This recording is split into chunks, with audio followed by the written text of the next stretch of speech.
So let me know if you can currently see my screen. Oh, yes, I can see it. The screen is visible. Okay.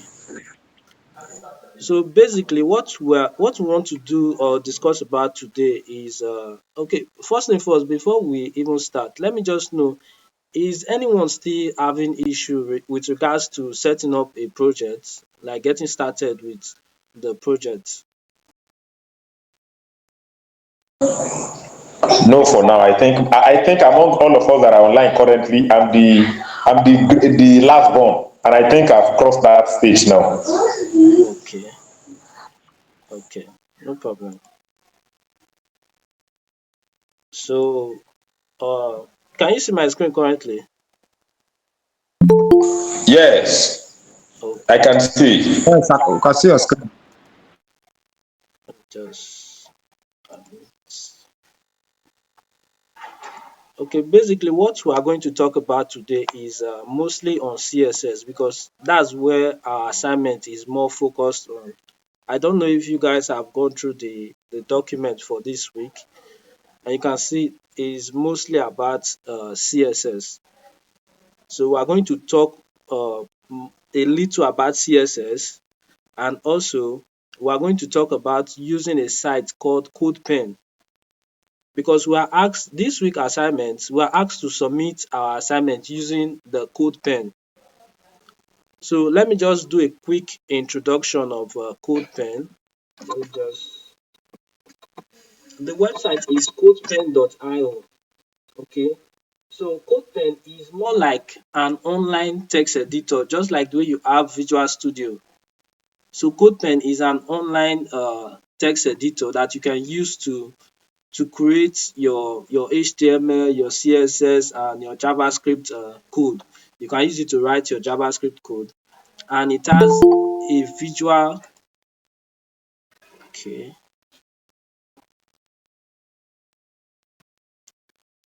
it also has this visual appearance, just like when you run it on live server.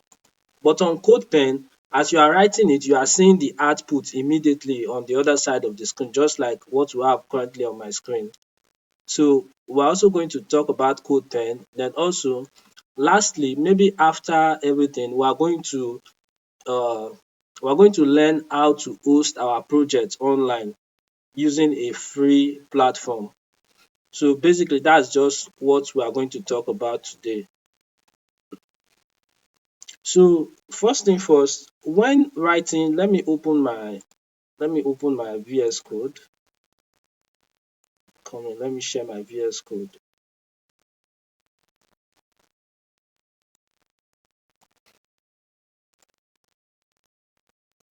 So can you all see my screen now?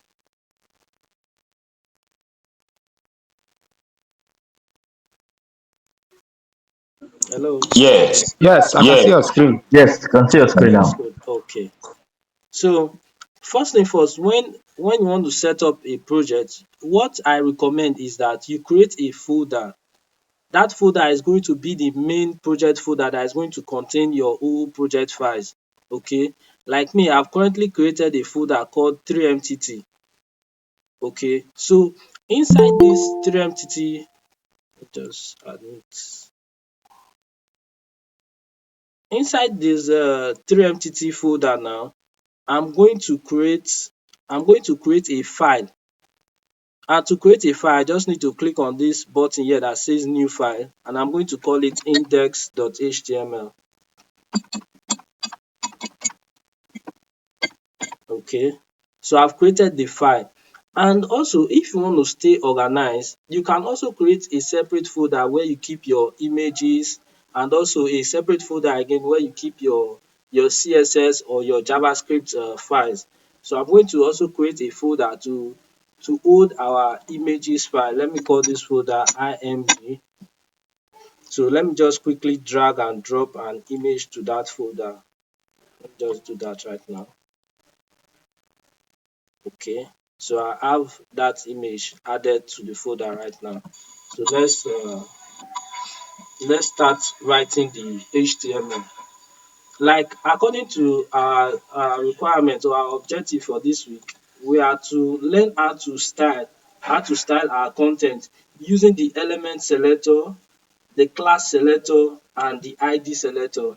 Let me quickly copy that to the VS Code document so that you can easily make reference to what we are doing. So this is what we are going to look at right now. We are going to learn how to style using the element selector, the class selector, and the ID selector. So to do that, let's create uh, let's create a separate file for our CSS. You know, there are different ways you can add CSS to your page. You can use the internal CSS, you can use the inline CSS, and you can use the external CSS. Okay, so I'm going to use the external CSS right now. So let me create a file and call this styles.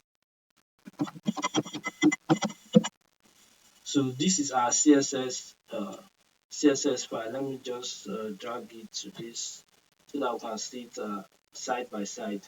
Okay. So this is what we are going to do now. We want to practice styling using the element selector. So let's create an element right now. For instance, we can just say let's create an H1 and let's call this is a heading, and let's preview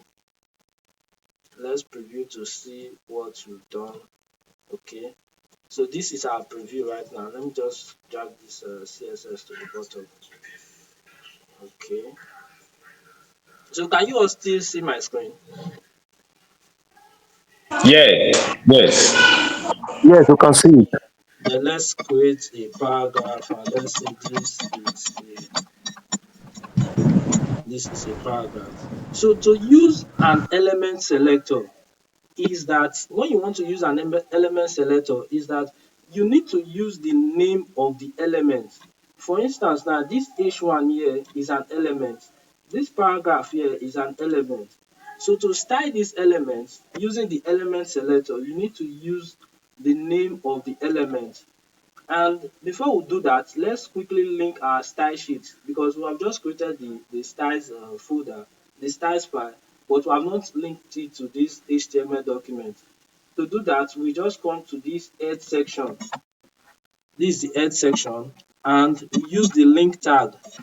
Okay, the link tag, and in the href attribute, we are going to specify the file we want to link, which is style.css. We just say style.css. So this is how we link our external style to our HTML page. So let's save it and let's do that right now. Let's try to style this our paragraph. So I said to use the element selector, you just need to use the element name. For instance, let's style the H1.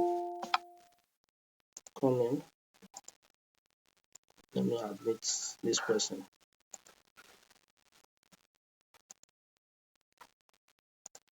Okay, so to style this H1 now, we need to use the H1, which is the element name. So let's write it now, H1. Then you use the curly bracket or the curly braces. You can see it right now. So the code or the styles you write in between this curly bracket are going to affect this particular H1, which is this element called H1. So for instance, if we have, let's say we have three H1 on the page. Once you start styling it, let's give it a color and let's say color red.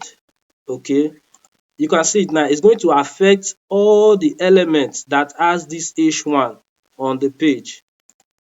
The same as the paragraph. If you want to style all your paragraph elements, let's say we have multiple paragraph as well. You use the paragraph element, which is P, and the curly brackets, and write your style. Let's say you want to style the color, and let's say you want to make it blue. Okay, you can see it's going to affect all the paragraph elements that we have in the page. So basically the element selector is used to style an element using the element name. Okay, then we also have the class selector. For instance, if you want to use the class selector, what you need to do is to give that particular element a class. So let's do that now. And to do that, what you need to do is to add the class name to the opening tag. You remember this is the opening tag right here, and this one here with the slash is the closing tag. So you add the class attribute to the opening tag by saying class, then you give the class a name. For instance, now you can say red, let's call this red heading. So let's call this red heading now. So to style it now, what you just need to do, since we are using, take note of it now, we want to use the class selector. To use the class selector now to style this heading, what we need to do now, let me comment this out. What we need to do is to use the dot. Since we are styling with a class selector, you use the dot, then you type the class name. Let me copy that. You type the class name and you use the curly brackets. So whichever style or whichever code you write here, let's say we want to increase the font size, let's say 30 pixel. Okay, so you can see it now, it has affected this first heading. Let me just reduce it instead so that you can easily see the difference.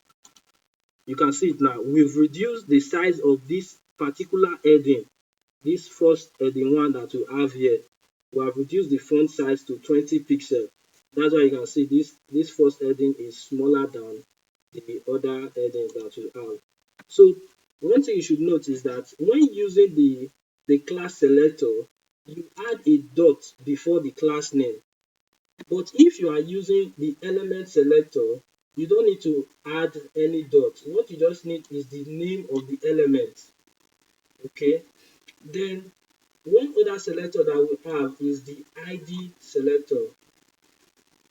To use the ID selector is almost similar to the way we use the class selector. Okay, to use the ID selector, you can as well add it to the opening tag. So let's do that now for the last paragraph. What you need to do is to write ID, then you give the ID a name. Let's say my paragraph. Okay, one difference about the ID selector from the class selector is that when you are using the class selector, you use a dot, but for the ID selector, you use an hash symbol, which is this. Use an hash symbol followed by the name of the ID you want to style. So you will now say hash my paragraph because that's the ID we have given to this last paragraph here. Then you use the curly brackets, and whichever style you want to write here, let's use the font size as well. Let's say font size, and let's increase this to 20 pixels. You can see it has affected the last paragraph.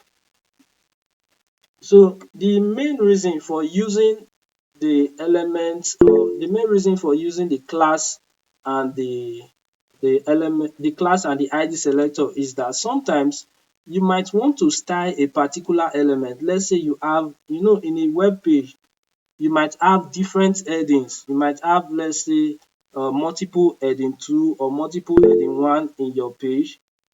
Let me check. Okay. Okay. Sorry, Mr. Musa, you want to say something? Yes, good evening, boss. Yeah, good evening, sir. Please, I can only hear what you're saying. How will I put it? The screen. It's I can't actually see what is written there, but I can only follow you through what you are saying and not what is displayed on the screen. Because the thing, they are somehow, it's I don't very know how to tiny. put it. Is it tiny? 10, yes, yes, yes, very tiny, and I can't see it. Okay, what I would suggest, try to put your Mm. phone in landscape mode to see if Okay, that will help. landscape mode. Yeah, Okay, thank you. okay. So, like I was saying, the main reason why you use class and ID selector instead of using the element selector is that sometimes in your web page, you might have Okay. In your web page, you might have, let's say, you might have multiple headings. You might have multiple H1, multiple H2 in your web page. Okay. Okay. You want to say something? What I want to say is the style you added from the beginning to the heading and the paragraph, which is the color that was Yes. added at the beginning. Immediately you started giving it class, it changed everything back to black. What could be the cause of that? Yes. That's because I commented those other styles. Let me just quickly explain that to you. Okay. When you are writing a program or you are writing a code, there's something called comments. Comment is used to disable that code. For instance now, let's say, okay, just hold on, I'm coming. Let me just answer this. Comment is used to, like, this code you see here now. I've commented it Yeah. out, which means I've disabled that code. Okay. That's what I did. Comment is used to add like a description. For instance, the main use of comment is used to add descriptions to your code so that you understand what you are trying to do within the program. You understand? Oh, all So right. you can also use it when, for instance, now let's say someone says comment a particular line of code. It also means for you to disable that code to make it non-functional. Okay. Okay. I think I got it. Yes. So what code do you use to comment, as you said just now? Okay. When using on CSS, the way you comment Yeah. with CSS is different from the way you comment with HTML. Okay. On CSS, if you want to comment, you use the forward slash star, which is the asterisk. Then at the end, you use the asterisk and the slash. But Okay. the shortcut to do that, you can just highlight the code you want to comment. You Okay. press Control and slash on your keyboard. Okay. It's going to comment it out. The same with your HTML. If you want to Okay. comment with your HTML, you just highlight the code you want to comment, then press your control and slash. It's going to comment Okay. the code out. Okay. So basically that's what I did. Yeah, thank you. Okay. Miss Gloria, I don't know if you have any question. You want to say something?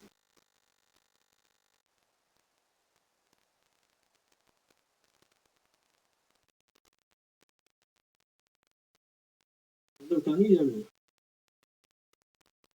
Your answer, oh, that's why I asked if you want to say something. Okay, let's just, can you all hear me? I can hear. I Okay, can hear you now, sir. okay. So the main reason for using the class and ID selector most times instead of using the element selector is that most times in your web page you might have, so most times in your web page you might have multiple headings, multiple H1, multiple H2 in your web page. So instead of you using the element selector type that H1. You know, when you use the element selector, you just type the name of the element, just like the way we did this one here. So that is going to affect all the H1 that you have on your web page. Okay. So, and let's say for instance now you want to start a particular H1 or you want to start a particular H2. That's when you use either the class selector or use the ID selector so that it's just going to affect that particular element that you've given that class name or that ID. So I don't know if you guys understand what I'm trying to explain. Yeah, yeah, I can get it. Okay. You can as well do this for multiple elements. Let's say for instance now let's add an image. And remember, our image is not on the same folder with our index.html file. Remember, we created a folder img for our image. So we are going to add our image. First thing first, we need to type the name of the folder, which is img, then the name of the image.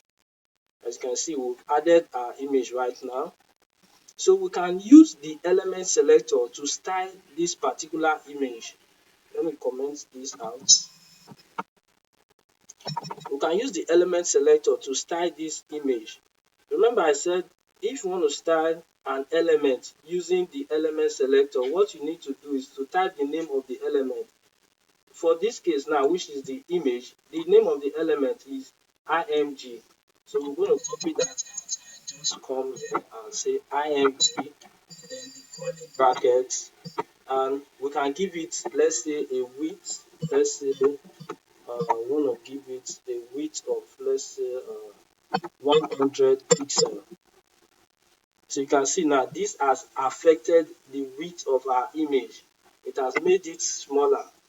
Okay, so we have used the element selector now to style this particular image. But let's say you don't want to use the element selector to style it. You can either give this element a class or you can give it an ID.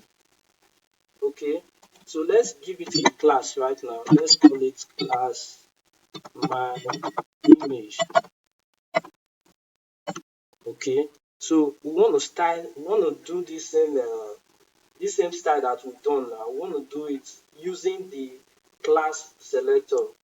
And remember I said when you want to use the class selector, you add a dot before the name of the class. So let's copy the name. The name is my image. So I'm going to add a dot. Then I'm going to paste the class name. Then followed by the curly brackets. So I'm going to give it a width. Let's start the width. And let's call this one. Let's say 200 pixel. So you can see we've styled this particular element now. Now we would not use the element selector, but instead we use the class selector to style this image. The same way you can as well use the ID selector to style this image.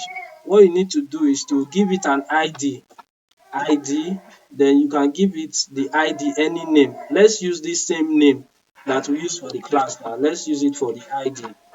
You can see that it didn't work. And why? Because ID selectors, what you need to use instead of dot, you need to use the hash sign before it's going to work. Okay, so that's how we use the element class and ID selector. We also have other advanced selectors like the pseudo classes. The pseudo classes, let me just ask, are you all clear with the explanation so far regarding the element class and ID selector? Yes, I think I am still following. I'm getting it. Okay, okay. So I want to explain another selector which is called the pseudo class selector. The pseudo class selector can be used to style an element on a particular state. Okay, it can be used to style an element on a particular state. For instance, let me add another element. Let me add an anchor element which is used to add links. Remember, anchor elements are used to add links to on our web page. So let's say this link now is taking us to, let's say, facebook.com. Okay, let's see. Let's say this link right here is taking us to facebook.com. So we want to style this particular element. I remember I said when you want to style an element using the element selector, what you just need to do is to type the name of the selector and the curly bracket. So let's say we want to remove or want to change this color now. So let's change the color. Let's say red. We want to change the color to red. But in using the pseudo class selector, what you need to do is to add the column, which is these two dots. Can you hear me? Yes, yes. So when you want to Yes, I start can hear you. using the pseudo class selector, you use these two dots after the name of the element or after the ID, okay, or after the class name. You use the two dots. One of the pseudo class selector is the alva. Let's say, which is this, the alva. What this does is that when you put your mouse or when you hover on the element, how do you want the element to behave? You understand? How do you want the element to behave? So let's say this Facebook now, which is the anchor element, we want to change the color whenever we put our mouse or whenever we hover on that particular element. So to do that, we can just change the color here by saying color, let's change it to green. So whenever we put our mouse on that element, the color is going to change to green, as you can see right now. So that's how we use the pseudo class selector. So the basically when you are writing HTML, you work with these class selectors in order to style your web page. Like I said, we have different types. We have the element selector, the class selector, the ID selector, and there are many, but I'll just mention these ones now. The element, class, ID, and also the pseudo class selector.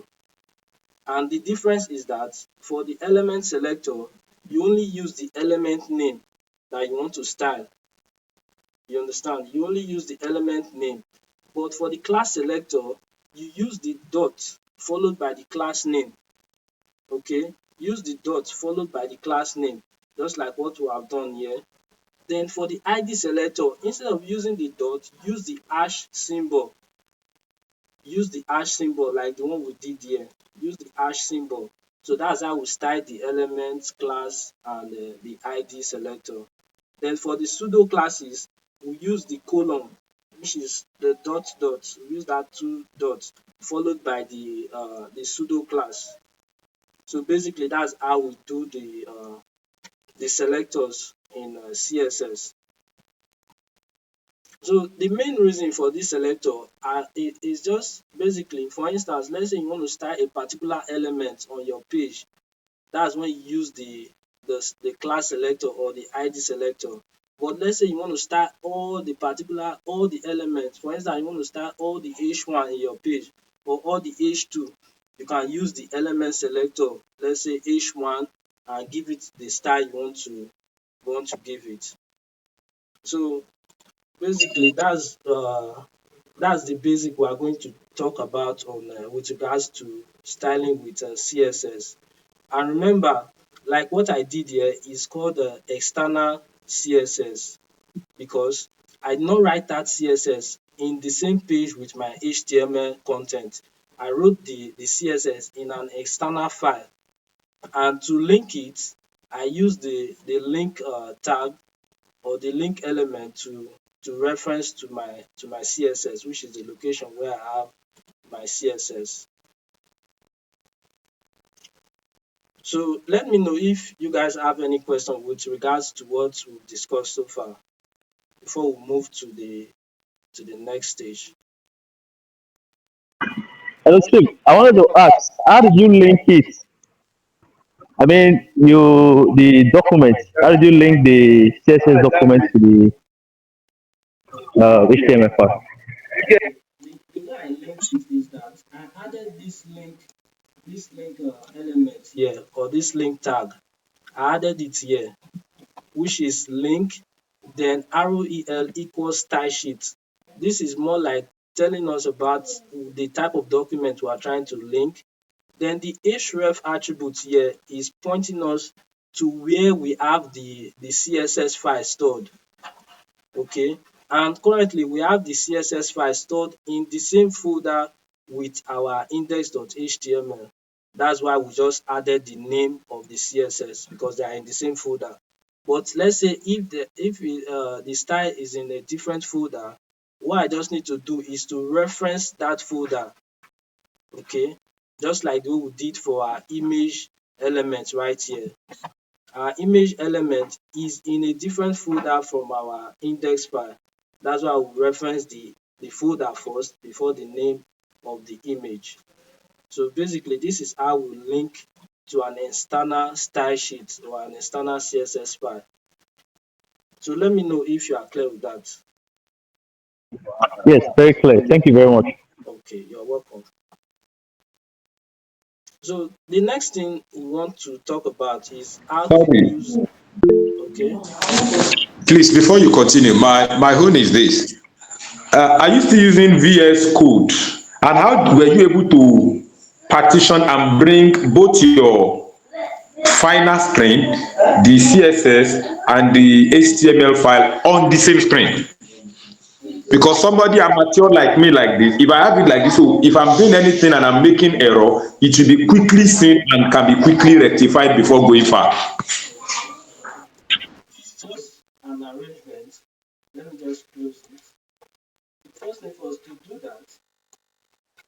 that, what you just need to do, let's say for instance now you want to open your style file. By default, it's going to open on a new tab like this. Okay, so to arrange it, you can drag the file you want to arrange. For instance, the style file. Now what you just need to do is to click and drag. Okay, you can see it. Just click and drag to the position you want to put it. For instance, you can see the screen. As I'm dragging, it's going to divide the screen. Let's say I want to put it here. You can see it. You can as well drag it to the bottom of the page Okay, like this, okay, and it's going to arrange it that way. okay. Yeah, And then your web page, yeah, the preview. you use the live server, live Yes, server. not but though not really live server. Is an extension like live server. It's called, I think it's called live preview. So it helps you to preview what you are doing, but it works just like the live server.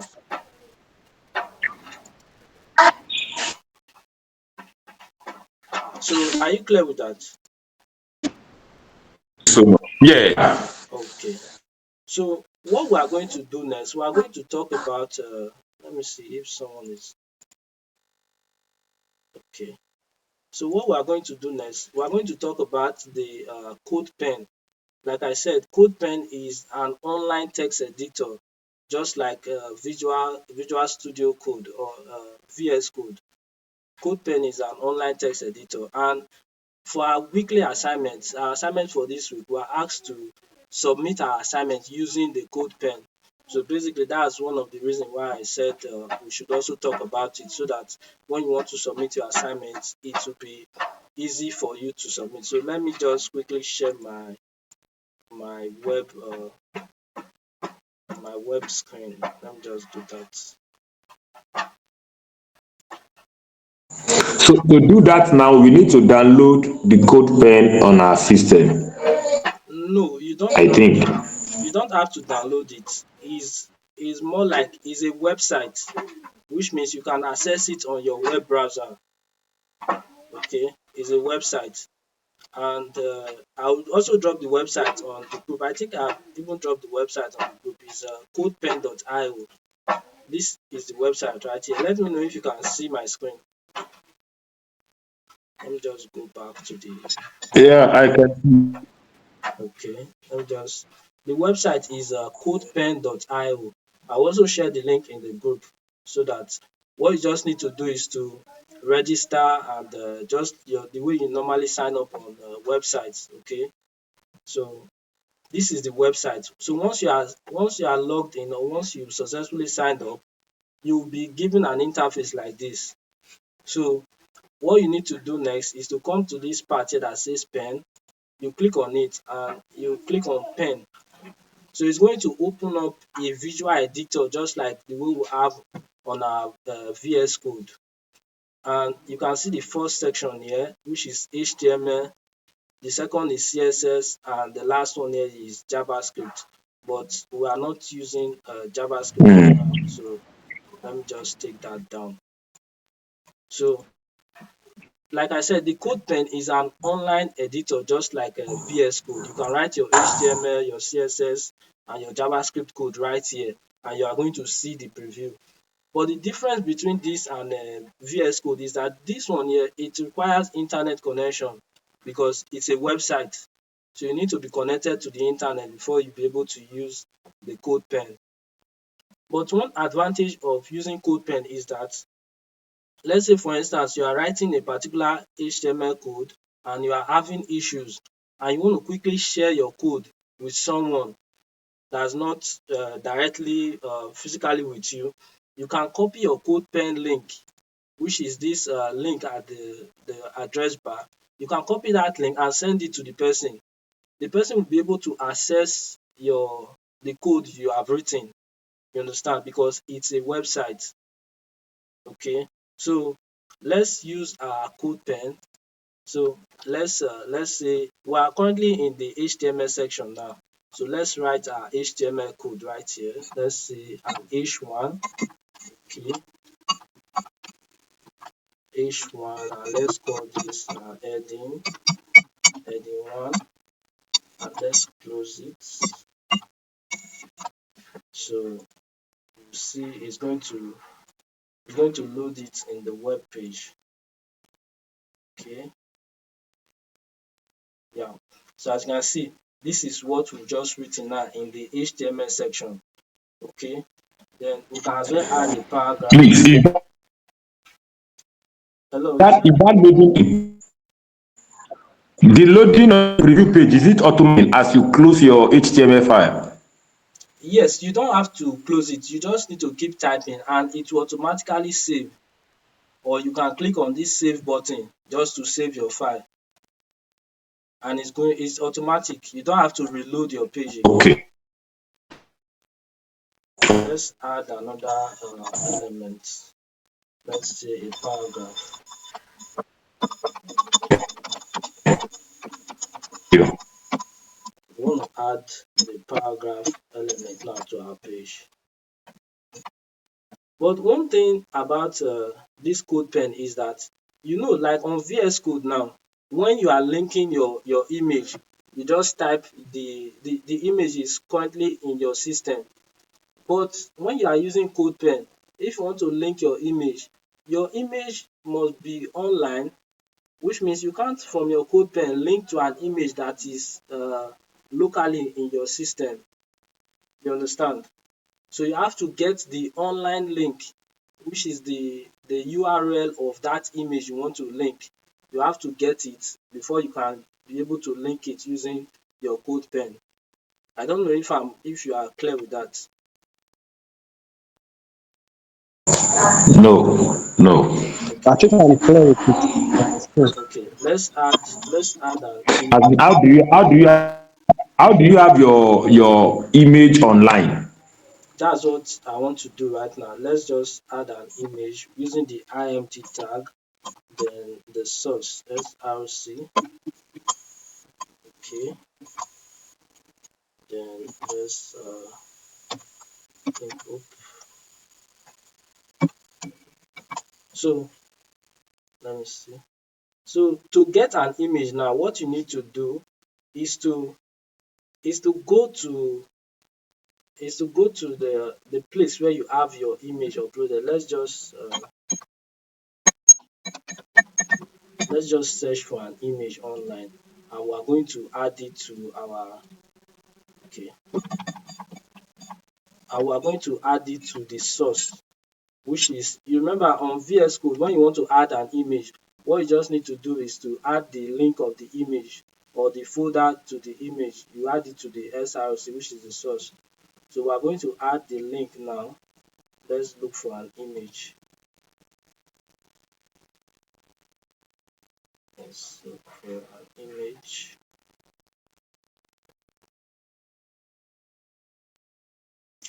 Which means on CodePen, you don't have to download the image to your system, but you just need to copy the link to the image. The page is still loading. I want to get the link now to this to any of this image. Let's see. Let's open image in a new tab. Okay.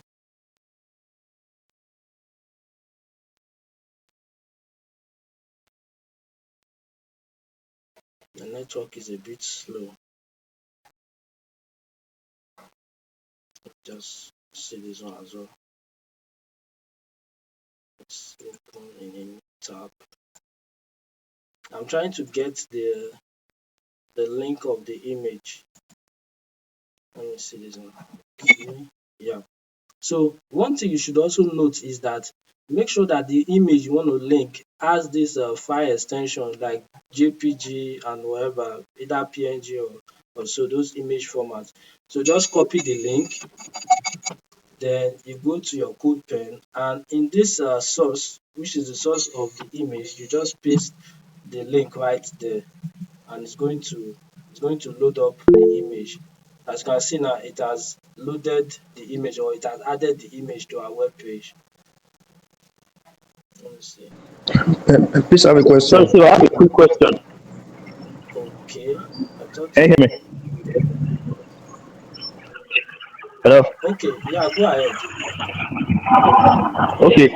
So if we are taking the image from an online platform, Yes. so what happens if that link or the image on another website has been updated? Will it affect our HTML or is it going to retain the old image?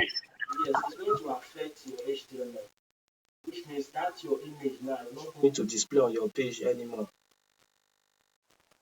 That's Oh, okay. one of the reasons why if you are designing a website, you need to have your images on your, let's say your product image or whichever image you want to upload on your website, you need to have it stored in your hosting, so that to avoid something like that, let's say for instance now the person that you are linking the image from or you are getting the image from decide to delete the image is not going to appear on your website anymore because that person has deleted that image.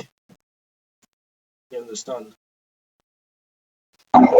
So my own question now, so how do you now save up your own image online so that it will always remain? So to do that, just like the way I come to Google now to get this image, to download this image now, I just need to right click, and you see this option here that says save as. You can see it. I just click on save as and I give the image any name, whichever name I want to give it. I can just let's say call it a dog and save, and the image will be downloaded to my laptop. So that way I can easily link to it whenever I'm designing a website using my local computer. Okay, in that case now, the point there is that your any image you are going to use must have been online. You can still load it into your system. Yes, you can download it to your system as well. Okay, I was thinking that any image you have, so any image that you download for that image, that's when you can use it on CodePen. The thing about CodePen, since CodePen is a website, CodePen is not directly in your computer. Okay, that's why Yes, you need the link to that image, which is the link we just copied right now, because yes, yes, I it get is it. hosted online. That's why we need the link to use it on CodePen. You can as well use this link on your VS Code, okay? But the thing you need to note is that if you want to use a link of an image that is hosted online, you need to be also connected to the internet. Otherwise, the image will not load, okay? Yeah, I got your point. My question now is this: if, as you said, based on the question that was previously asked, that if the internet page where you got the image, if it is updated, it will definitely affect your website, your web work too. Yes, Now, but if you now download that image from that, it will not affect. yes. If you download it, it will not affect. Okay, so definitely I'm trying to be on the same page. So definitely any image you download from online and you have the link, you can pick it from your system if you have the link and it will work. Yes. Okay, okay, So I got it. if you have downloaded the image online, if you have from the internet, you don't need to use this online link again. You understand? Okay. What you just need to do is to copy this image that you have downloaded, copy it to a folder, just like when we created our img folder in our Okay. project. You just copy the image to that folder and give it a name. You give the image any name, you Okay. can call it dog or whichever name you want to give it to it. Then you link to that image because the image is already on your laptop. Okay, Yeah. okay, okay. Now I got it clear. So you can still use it like the local way we did it before, but Yes. it must you must just ensure that it is downloaded. Yes. You can Okay, download it.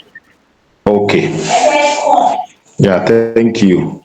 Just like the way we use our element selector, our class selector, you can also use it on CodePen. For instance, now let's say you want to style this image using the element selector. Like I said, the element selector, you just need to use the name of the element, which is, for instance, img. You can just say img. You don't need to add a dot because it's an element selector. Then you add the curly brackets, and let's say you want to style the width, you can just say, let's say 100 pixel. You can see we've successfully styled the width of this our image. Okay, and one thing about CodePen, you remember when we are writing on our VS Code, we added a link to our CSS, but on CodePen now, everything is on one page, so you don't need to add a link to your CSS anymore. Okay, but you should know that CodePen is not something that you can use to build, let's say, a big website or a large project. Let's say you want to have several pages on your website. You cannot use CodePen to do something like that. It's just to preview a particular page or to preview a particular design that you are currently working on. So that's when you use CodePen. Okay, so now on CodePen now, CSS is automatically linked to your HTML. Yes, it's automatically linked to your HTML. All right, thank you. So if you have any other question again, let's see.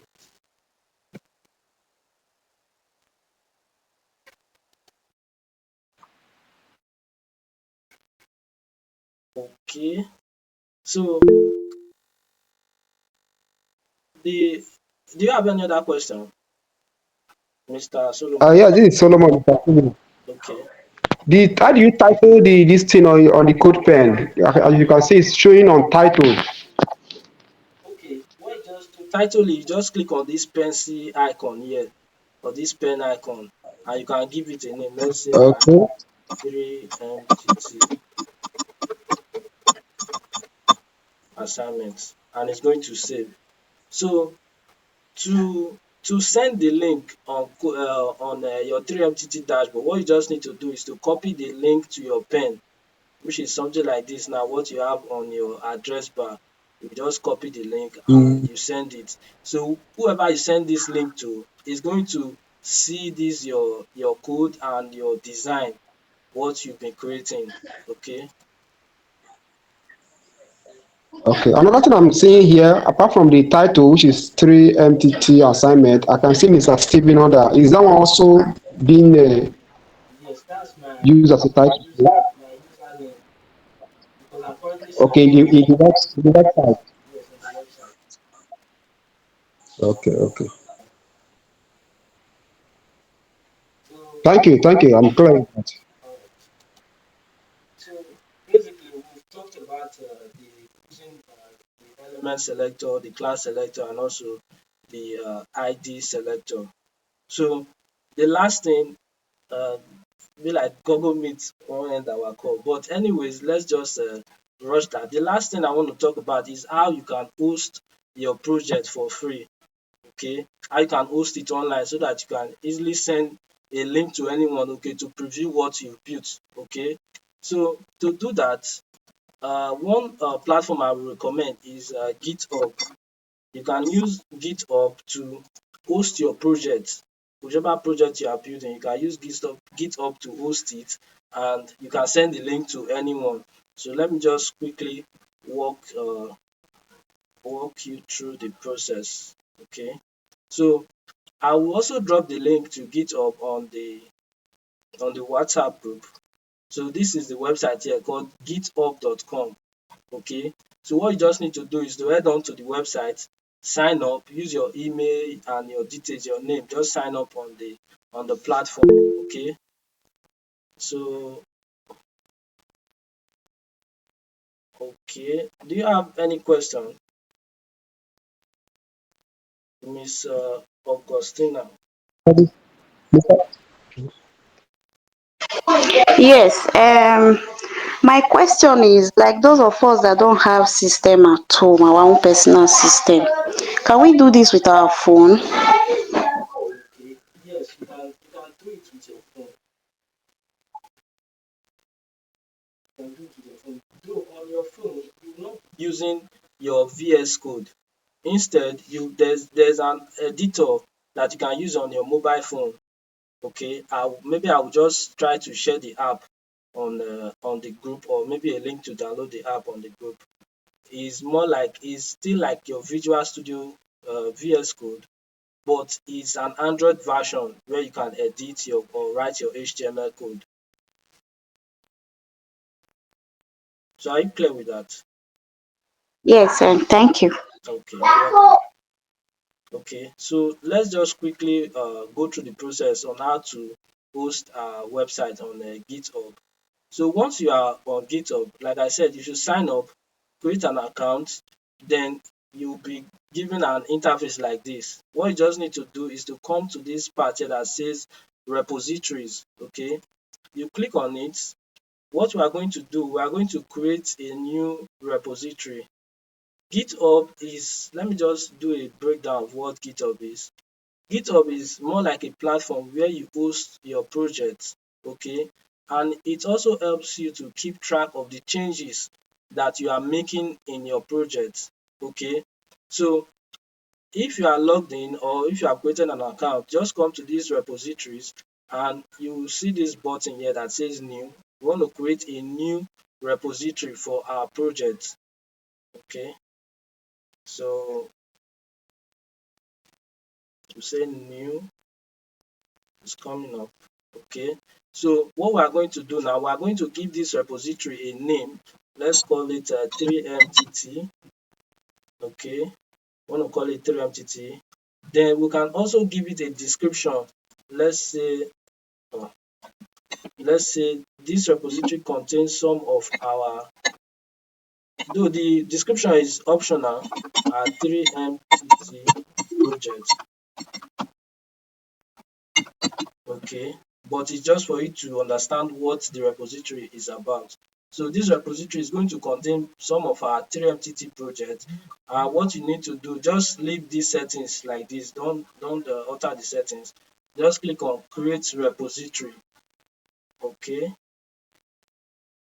so once you've created this repository, what you need to do next is to add your files to your repository, and you can do that by clicking on this link here. You can see it says create a new file, upload an existing file. Okay, if you want to upload it, fine, you can upload your files, but let's use this option that says create a new file. Okay, so we want to create this file now inside our 3mtt folder. Let's just give this file a name. Let's call it index.html, and okay, index. Okay, and we are going to copy the code that we have right here on our CodePen. Let's just copy the code and let's add it to our file. Let me just paste it here, and okay, we are going to click on commit changes. Okay, so what we are going to do now, we want to write, like I said, GitHub helps you to track the changes that you make in your code. When you are writing your code, GitHub helps you to track those changes. Okay, it helps you to track those changes. So let me just say first commit. You can write any message, but it's just to describe the changes that you've made. So let's just commit, and it's going to save that file as index.html. Okay, so the next thing you need to do is to go to settings. Go to settings and scroll down to pages where you have pages. Okay, so we are going to select what is it again? Deploy from branch. Okay, we are going to select the branch we want to deploy our project from. You can see this button here that says none. You click on it and you click on main. Okay, and you click on save. Okay, so what this does is that it's going to deploy your website on GitHub pages. Okay, so most times the link might not be visible here, but to view your link, what you just need to do, go back to the codes, go back to the code section. Currently we have just our index.html file. Then go back to the settings section again, and you should be able to see your link. Go to pages, and where is it? Okay, it's not here yet, but let's just give it some time because it's trying to deploy our website. It might take just say a few minutes, but it should be up very soon. Let's go back again, and let's go to settings, and let's see if it's up now. Let's go to pages. Okay, yeah, so this is a live preview of our website. Let's just open it on a new tab. You can copy the link, or you can click on the button here that says view site. Okay, and it's going to, you can see this is the website that we've just created using the CodePen. So you can share this link to anyone. Let me just post it in the WhatsApp group. Okay, yeah, so I've just posted the link in the WhatsApp group. So basically this is how you can host your project online. You can as well organize your files. Where's my GitHub page? You can organize your files. You can create different folders. Let's say you want to create different projects. You can create folders for each of those projects just to stay organized with your files. Okay, so basically this is how you can deploy. There are other ways you can use GitHub, but this is just like a way you can host your website files on GitHub for free. So uh, I've been talking. Okay, let me just end the recording here.